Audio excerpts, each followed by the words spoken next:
Hello, we're here with Remy Chartier. How do you say your last name? Anything's good. The French way is fine. Chartier, is that it? Okay, Chartier, yeah. Remy Chartier. Okay, very good. So you're French. No, not even close. There was a census error. We were actually charters before this. Oh, interesting. Okay. All right. So Remy, can you go ahead and introduce yourself?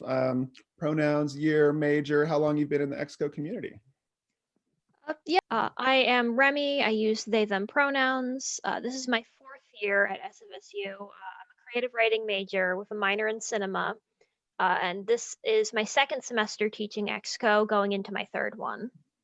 What class do you teach? How many students have you had? I teach fan fiction as literature. I had 10 students last semester. I have 5 this semester. All right, great. And like you said, you're planning on teaching next semester. That is amazing. All right. Thinking back to the first semester teaching, what was your original motivation to teach? Fan fiction is a topic that I'm very passionate about. I had already been doing a lot of just like the research stuff just because I wanted to. Um, and it's a topic in academia that is really frequently devalued as lesser writing, particularly in my major, which is creative writing. And I really thought there was something missing in the curriculum to talk about fan fiction as it functions as creativity outside of capitalism and the importance of that in an era where our hobbies are all trying to be monetized. Let's take a step back just a second. And for our listeners out there, can you give your definition of fanfic? Yeah, that might be useful. Fan fiction has a lot of definitions, but the one that academics tend to circle back to is that it is fiction, specifically transformative fiction, of a media product that you don't own. So anytime you're writing about somebody else's characters or somebody else's world in your own writing, that is fan fiction, particularly as it relates to publishing in an online community. Got it. So specifically online. That's It doesn't something. have to be online, but the idea of community is big in fan fiction because everybody has these concepts of like, what if this was different? But it's in the interaction of fans with other texts and with other fans' texts. Hmm. That's where fan fiction as a community really comes from. Ah, wow. Great answer. Thank you. What are you looking forward to about teaching again? What do you want to do differently, or what do you want to build on in the next semester? I mean, I'm looking forward to having everything like together. I feel like this semester I'm more together than I was last semester, and I can only imagine it'll be better going forward. I've gotten some amazing feedback from my students in terms of this class, and I'm really looking forward to playing more with the online function Mhm. because we've had trouble getting into that as we moved into this COVID teaching world. And I'm really ready to like be solidly prepared for what teaching an online class looks like in these like days. Oh. Is there any specific feedback that you've gotten from students that you're going to use in modifying your course or revising your course? Um, my structure with group discussions last semester was much more open. This semester, I've started working with my students with what we call leading questions a lot more, questions that are open-ended but have a direction to them. And that's been really good for fostering creative debate. And I've been using that more and more. Awesome. What an innovation. Great. Um, Thinking back to yourself as a learner, kind of more reflexively, what kind of learner are you? And then um, what kind of learners are your students, and how does that kind of inform your teaching styles? Um, Unfortunately, I am a very hands-on learner, which has not been ideal in a Zoom space. I spend a lot of classes now, like sewing or sorting things, so I have something to do with my hands. Um, so teaching as a hands-on person has been tricky in an online space. We can't do any of the class meetings where I brought in like things for the I'd bring in action figures for the kids during our weeks where we talk about franchising and stuff, and we Hmm. can't do that online. Um, I don't really know what kind of learners my students are. They've responded well to like verbal stuff and debates. Um, Not as much of the reading, so probably next semester I will lean away from the reading a little bit more. because I want them to be as engaged as possible in this. Yeah. Do you incorporate any visual texts at all, or? A few, but on the whole, only during like a couple of the weeks where we specifically talk about it. Great. Um, what has been, thinking about the last, semester and a half or a little more than a half, what has been exciting about teaching, and what's been maybe surprising about your experience? I'm just excited that people care about this topic. Fan fiction has always been like a kind of taboo subject. It's not something that you talk about casually in public, especially since like 50 Shades came out. There's this expectations of what kind of people fan writers are. Mm. And getting to be in a classroom setting and to be able to say these words and talk about fan fiction in a very academic way has been actually very rewarding. It's challenging the stereotypes and it's breaking these boundaries.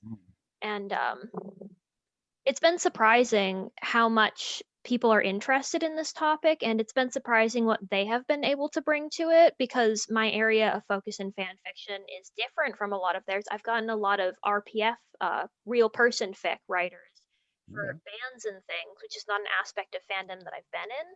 And getting to see what they can bring to the table in terms of these discussions has been extremely rewarding. Yeah, and so it's fascinating when you bring up the RPF, the real people fic. So people take some celebrity's actual life and rewrite the ending or something like that.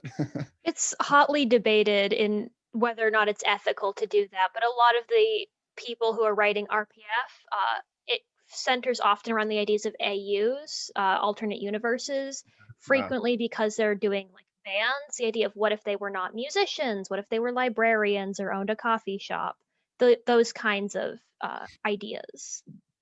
That's great. All right. What has been maybe one of your biggest challenges? Aside from COVID and moving online, because that fundamentally, I think for a lot of people, just having to move online was the biggest challenge. Aside from that, I have had some issues with catching students up and getting them to engage in an online forum. Um, I've worked with them. We've had open communication with emails and things, and we're making it work, but it has been really difficult. And I think a lot of teachers can relate to that. Yeah, and a lot of teachers aren't as willing to put in kind of the one-on-one attention for those students, and so it's really great to hear that you're doing that. Well, it is easier when there's only 5 of them. So true. Yeah. So we talked about some of your breakthroughs with online learning and getting feedback from your students. That's really great. Are there any other successes or breakthroughs? Maybe not thinking about online learning, but just in general. I don't know about other ones because those have obviously been like the big ones that have been really good for this. I think it has been surprising to me, and it's been really nice that I'm getting a lot of students from other majors. I'm in the creative writing department, and I'm in the cinema department, and those are all like fine arts majors all over the place. And I get a lot of STEM majors in my class. I get a lot of people who are doing like psych, or I have a biology student. And it's been really great to see them in a creative writing style class because it's a way to bridge these gaps between the majors that fundamentally these students don't get to interact otherwise. Yeah. Has your own writing of fanfic changed at all through your teaching? I don't know if it's really changed that much. I've been doing this pretty much my whole life. Before I actually knew what fan fiction was, I was writing fan fiction because I think there's that impulse in us to create based off of things we care about. Mhm. And it hasn't really changed how I'm writing in terms of teaching it, but it's made me more aware when I'm reading and interacting in these communities. Oh, these are the trends I'm seeing. Oh, we're talking about that next week. Those kinds of things have cropped up more and more. Great. Um, Last question, kind of like the big question. In what ways do you see your course making change either at SF State, larger society, in your students' lives, anything like that? I mean, of course, we can't guarantee that these are making changes, but I like to think that we're talking consistently about capitalism in my class. It comes up every week, and specifically the idea of how our labor has been monetized, what labor is rewarded with like money, and Mm. how our hobbies are increasingly like you have to profit off of them in order for that creativity to be valid. Mm, And I think in having these dialogues with my students, we're really looking at the way that creativity is a human impulse and challenging the idea that something has to be making money for it to be worthwhile. mm, And I'd really fundamentally like to see that just across academia, this idea of we're all going to school to, in theory, have a career, mm. but there is value in taking these moments to create just for our own pleasure. Yeah, I love what you bring up about capitalism, and there's a big movement in academia in kind of more my world to provide free textbooks, to provide open resources, to take the capitalism basically out of academia as much as we can.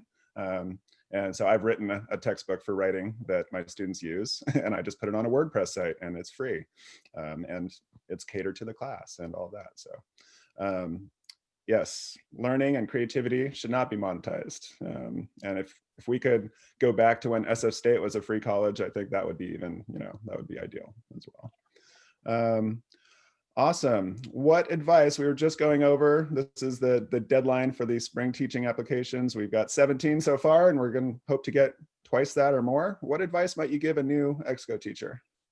Um, Honestly, relax is the biggest one because so many of the people I've known, like, going into ExCo have been like, "I'm not prepared. I don't feel ready. I don't have all of my information. I don't have all my slides." Deep breath, relax.